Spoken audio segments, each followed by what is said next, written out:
몰라도 사는데 지장 없는 신기한 잡지식들 59화를 시작하겠습니다. 잡지식과 함께하는 특별한 밤 Everybody Let's Go.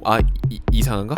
첫 번째 잡지식, 카스 맥주는 한국 회사가 아니다? 대한민국의 2대 맥주 회사 하이트와 카스, 이 둘은 대한민국의 맥주 시장을 양분한다고 해도 무리가 없는 거대 맥주 회사이죠. 근데 놀랍게도 카스 브랜드를 가진 회사는 현재 한국 회사가 아닙니다. 무려 벨기에에 있는 회사이죠. 카스 맥주는 2014년 4월부터 아노이저 부시인베브라는 회사에 자회사로 편입되었다고 합니다. 맞아요, 그 버드와이저랑 코로나 브랜드의 모회사, 코로나 바이러스 말고 맥주 코로나요. 지금까지 한국 맥주라고 생각했던 카스가 외국계 기업의 자회사였다니 좀 많이 충격적인데요. 두 번째 잡지식, 말보로가 사라진다. 담배하면 가장 먼저 떠오르는 브랜드 말보로. Men always remember love because of romantic occasion. 남자는 로맨틱한 사건으로 사랑을 기억한다 라는 슬로건이 담긴 이 브랜드, 충격적이게도 조만간 사라진다고 합니다. 야체크 올자크 필립 모레스 CEO가 밝히길 10년 내 연초형 담배 생산을 금지해야 한다 라고 했죠. 세계에서 가장 잘나가는 담배 말보로가 주력 상품을 10년 내 시장에서 사라지게 한다니 충격과 공포입니다. 그리고 이런 수요는 아이코스 등의 담배 대체제로 해결할 예정이라고 하네요.